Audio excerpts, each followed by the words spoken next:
ഇവിടെ തിരുവനന്തപുരത്ത് 13.14%, 9.4 ഉള്ള കണക്ക്, 9.4 ഉള്ള കണക്കാണിത്. ട്രിവാൻഡ്രം 13.14%, കൊല്ലം 14.65%, പത്തനംതിട്ട അത് 14.23%, ആലപ്പുഴ അത് 15.19%, കോട്ടയത്ത് അത് 14.35%, ഇടുക്കിയിൽ 13.17%, എറണാകുളത്ത് ഇതിനൊക്കെ മുകളിൽ 15.3% എന്ന പോളിംഗ് ശതമാനത്തിലേക്ക് ഉയരുന്നു. ഇനി കോർപ്പറേഷൻ്റെ കണക്ക് മാത്രം നോക്കുകയാണെങ്കിൽ തിരുവനന്തപുരത്ത് 13.1%, കൊല്ലത്ത് 13.4%, കൊച്ചിയിൽ 14.1%. അങ്ങനെ നല്ല രീതിയിൽ പോളിംഗ് ശതമാനം ആദ്യ 2 മണിക്കൂറിലേക്ക് എത്തുമ്പോഴേക്കും പോളിംഗ് ശതമാനം നല്ല രീതിയിൽ ഉയരുന്ന കാഴ്ചയുണ്ട്. നഗര പ്രദേശങ്ങളിൽ പോളിംഗ് ബൂത്തുകളിൽ വോട്ടർമാരുടെ നീണ്ട നിര രാവിലെ മുതൽ തന്നെ പ്രകടമാണ്. ഗ്രാമപ്രദേശങ്ങളിലെത്തിയാൽ രാവിലെ ഒരു കുറച്ച് കുറവുണ്ടെങ്കിലും ഈ സമയമൊക്കെ ആകുമ്പോഴേക്കും കൂടുതൽ വോട്ടർമാരെത്തി വോട്ട് രേഖപ്പെടുത്തി മടങ്ങുന്ന കാഴ്ച. വലിയൊരു ക്യൂ ഒന്നും അവിടെ ഒരുപക്ഷെ ഗ്രാമപ്രദേശം കാണാനില്ലെങ്കിൽ കൂടിയും വോട്ടർമാർ കണ്ടിന്യൂസ് ആയിട്ട് എത്തി വോട്ട് രേഖപ്പെടുത്തി മടങ്ങുന്ന കാഴ്ച ഗ്രാമപ്രദേശങ്ങളിൽ കാണാനുണ്ട്. നമുക്ക് ഷഫീദിലേക്ക് ഒന്ന് പോയാലോ. ഷഫീദ് റാവുത്തറാണ് ചേരുന്നത് കൂടുതൽ വിവരങ്ങളുമായി. ഷഫീദ്, ഇപ്പോൾ ഈ 9 മണി കഴിഞ്ഞ് 26 മിനിറ്റ് പിന്നിടുമ്പോൾ കുത്തനെ ഉയരുന്നു പോളിംഗ് ശതമാനം എന്നുള്ളതാണ് കണക്കുകൾ അനുസരിച്ച് നമുക്ക് മനസ്സിലാവുന്നത്. ഒരു മൊത്തത്തിൽ ഈ 7 ജില്ലകളിലെയും കണക്കുകൾ പെട്ടെന്നൊന്ന് പറയാമോ?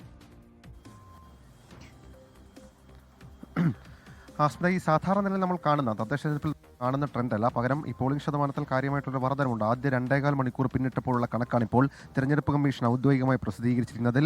ഏറ്റവും ഒടുവിൽ വരുന്ന കണക്കനുസരിച്ച് ആകെ പോളിംഗ് ശതമാനം 14.33%. നമ്മൾ നേരത്തെ സൂചിപ്പിച്ചതുപോലെ തന്നെ നഗര ഗ്രാമീണ മേഖലകളിൽ ഇതിനോടകം തന്നെ നമ്മൾ പോളിംഗ് ബൂത്തുകളിലൊക്കെ വലിയ ക്യൂ കണ്ടതാണ്. അപ്പോൾ ഈ രാവിലെയൊക്കെ പരമാവധി വോട്ട് ചെയ്ത ശേഷം ജോലിക്കൊക്കെ പോകാനെത്തുന്ന ആളുകൾ, ആ ഒരു ട്രെൻഡ് അതാണ് നമുക്ക് ഈ 9:15 അതല്ലെങ്കിൽ ഒരു 10 മണി വരെ കാണാൻ സാധിക്കുന്ന ട്രെൻഡ് ഇത്തവണയും ആവർത്തിക്കപ്പെട്ടു എന്നാണ് നമുക്ക് മനസ്സിലാക്കാൻ കഴിയേണ്ടത്. 9:15 വരെയുള്ള കണക്ക് പ്രകാരം ഏറ്റവും കൂടുതൽ പോളിംഗ് നടന്നിട്ടുള്ളത് ആലപ്പുഴയിലാണ്. ആലപ്പുഴയിൽ 15.19, എറണാകുളത്ത് 15.3 എന്ന് കണക്ക് വരുന്നുണ്ട്. കുറച്ച് പിന്നിലുള്ളത് തിരുവനന്തപുരമാണ്. തിരുവനന്തപുരത്ത് 13.14, ഇടുക്കിയിൽ 13.17, കൊല്ലത്ത് 14.65, പത്തനംതിട്ടയിൽ 14.23, കോട്ടയത്ത് 14.35 എന്നീ കണക്കുകൾ പറയുന്നുണ്ട്. ഇനി നഗരസഭയുടെ കാര്യം പ്രത്യേകം പരിഗണിക്കണം. കൊച്ചി കോർപ്പറേഷനിൽ മികച്ച പോളിംഗ് നടക്കുന്നു എന്നുള്ളതാണ് ഏറ്റവും പ്രധാനപ്പെട്ട കാര്യം. കൊച്ചി 14.1 പോളിംഗ് ശതമാനം, തിരുവനന്തപുരത്ത് 13, കൊല്ലത്ത് 13.4. സാധാരണഗതിയിൽ ഈ തദ്ദേശ തെരഞ്ഞെടുപ്പിന്റെ ട്രെൻഡ് അനുസരിച്ച് ഒരുപക്ഷെ 10 മണിക്ക് ശേഷം ഒരു 10 മണി മുതൽ 2 മണി വരെയുള്ള സമയം അതൊരു ലോ മാർജിനായി തെരഞ്ഞെടുപ്പ് കമ്മീഷൻ തന്നെ അടയാളപ്പെടുത്തുന്നതാണ്. ഈ ആളുകളെ സാധാരണ സമയത്തേക്ക് എത്തുന്നത് ഈ വീട്ടമ്മമാരൊക്കെയാണ്, ജോലി ഒതുക്കിയ ശേഷം വീട്ടമ്മമാരൊക്കെയാണ് എത്തുന്നത്. ഏതായാലും ആ ട്രെൻഡ് അതേപോലെ നോക്കുന്നുണ്ട്. കാര്യമായ പോളിംഗ് അത് നടക്കുന്നുണ്ട്. അത് ഏത് മുന്നണിക്ക് തുണയാകും, ആർക്കത് വിനയാകും എന്നൊക്കെയുള്ള കാര്യങ്ങൾ ഫലം വരുമ്പോൾ മാത്രമേ അറിയാൻ കഴിയൂ. ഹഷ്മി. ഓക്കെ ഷഫീദ്, എന്തായാലും പോളിംഗ് ശതമാനം നല്ല രീതിയിൽ രാവിലെ തന്നെ ഇത്രയും പോളിംഗ് ശതമാനം ഉയരുക അത്ര പതിവുണ്ടോ എന്ന് അറിയില്ല. എന്തായാലും രാവിലെ തന്നെ നല്ല പോളിംഗ് ശതമാനത്തിലേക്ക് ഉയരുകയാണ് കാര്യങ്ങൾ. ഇതിനിടയിൽ തെരഞ്ഞെടുപ്പ് പ്രകടനത്തിനിടെ ഒരാൾ കുഴഞ്ഞു വീണ് മരിച്ചു എന്നൊരു വാർത്തയുണ്ട് കേട്ടോ. പേരാമ്പ്ര വാല്യക്കോട് നൊച്ചാട് പഞ്ചായത്തിലെ 3-ാം വാർഡിന്റെ പ്രകടനത്തിനിടയിലാണ് നാഗത്ത് മൊയ്തി ഹാജി 80 വയസ്സായിരുന്നു കുഴഞ്ഞു വീണ് മരിച്ചത്. തെരഞ്ഞെടുപ്പുമായി ബന്ധപ്പെട്ട പ്രവർത്തകർ, സ്ഥാനാർത്ഥികൾ, അങ്ങനെ കുറേയധികം മരണങ്ങൾ നമ്മൾ ഈ ദിവസങ്ങളിൽ കാണുന്നുമുണ്ട്.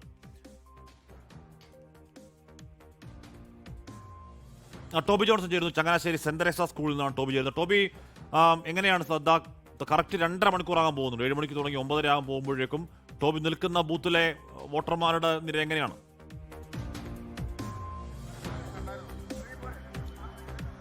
ഹാഷ്മി, നല്ല തിരക്കുണ്ട്. രാവിലെ മുതൽ തന്നെ ഏകദേശം കൃത്യം 7 മണിക്ക്, ഒരു 6:45 കഴിഞ്ഞപ്പോൾ തന്നെ ഇവിടെ ആളുകളൊക്കെ എത്തി തുടങ്ങിയിരുന്നു. ഇപ്പോഴും നമുക്ക് കാണാം വലിയ രീതിയിൽ ആളുകൾ എത്തുന്നുണ്ട്. ക്യൂ എന്തായാലും ഇല്ല, പക്ഷേ ആളുകൾ കൃത്യമായി വന്ന് വോട്ട് ചെയ്ത് മടങ്ങുന്ന ഒരു കാഴ്ച നമുക്ക് കാണാൻ സാധിക്കുന്നു. അത് ഈ രാവിലെ ഇപ്പോൾ ഹാഷ്മി പറഞ്ഞ പോലെ തന്നെ ഏകദേശം 2.5 മണിക്കൂർ പിന്നിട്ടിരിക്കുന്നു. അപ്പോൾ ഈ ജോലിക്കൊക്കെ പോകേണ്ടവർ വന്ന് പോകുന്ന ഒരു കാഴ്ചയാണ് നമുക്ക് കാണാൻ സാധിക്കുന്നത്. ഇപ്പോൾ ഹാഷ്മി ദൃശ്യങ്ങളിലോട്ടൊന്ന് നോക്കാം. അതായത് കാല് വയ്യാത്ത ഒരു ചേച്ചിയാണ്. ആ ചേച്ചി അവരെ കൊണ്ടുവന്ന് വോട്ട് ചെയ്ത ശേഷം തിരിച്ചിറക്കിക്കൊണ്ടുവരുന്ന കാഴ്ചയാണ്. ഇങ്ങനത്തെ നിരവധി കാഴ്ചകൾ നമുക്ക് ഈ ബൂത്തിലൊക്കെ കാണാൻ സാധിക്കുന്നു. അതായത് ഈ വോട്ടിംഗ് പ്രക്രിയയിൽ ഭാഗമാകാൻ വേണ്ടി എല്ലാവരും എത്തുന്നുണ്ട് എന്നുള്ളത് തന്നെയാണ് നമുക്ക് മനസ്സിലാക്കാൻ സാധിക്കുന്നത്. എന്തായാലും കാല് എന്തോ പരിക്ക് പറ്റിയതാണ്, കാല് ഒടിഞ്ഞതാണെന്ന് തോന്നുന്നു. അവരിപ്പോൾ വന്നുകൊണ്ടിരിക്കുകയാണ്. സ്ഥാനാർത്ഥികളും അതുപോലെ തന്നെ ഇവിടെ മറ്റ് കുടുംബശ്രീയുടെ പ്രവർത്തകരൊക്കെ ഉണ്ട്, വോട്ടിംഗ് നടത്തുന്ന ആളുകളൊക്കെ ഉണ്ട്. അവരെല്ലാവരും കൂടി പിടിച്ചിറക്കുന്ന കാഴ്ചയാണ് നമുക്ക് കാണാൻ സാധിക്കുന്നത്. സുകുമാരൻ നായർ വോട്ട് ചെയ്യാൻ വരുന്ന ഒരു ബൂത്താണ് അദ്ദേഹം. പക്ഷേ സാധാരണ ഇതിന് മുൻപ് തന്നെ വന്ന് വോട്ട് ചെയ്യുന്ന കാഴ്ചകൾ നമ്മൾ കണ്ടിട്ടുണ്ട്. സാധാരണ 7 മണി 7:30 സമയത്ത് വന്ന് വോട്ട് ചെയ്ത് അദ്ദേഹത്തിൻ്റെ നിലപാടൊക്കെ പറഞ്ഞിട്ട് പോകുന്ന കാഴ്ചയാണ് കാണാറുള്ളത്. എന്തായാലും അദ്ദേഹം ഇതുവരെ എത്തിയിട്ടില്ല. നമ്മൾ അദ്ദേഹത്തെ വെയിറ്റ് ചെയ്തിരിക്കുകയായിരുന്നു. ഇപ്പോൾ ആ ചേച്ചി വോട്ട് ചെയ്ത് താഴേക്ക് എത്തിയിട്ടുണ്ട്. ചേച്ചി, എന്നാ പറ്റിയതാ? ആക്സിഡന്റ് ആയതാ, കാറ് പൊട്ടലുണ്ട്. വോട്ട് ചെയ്തു. സന്തോഷമുണ്ട്.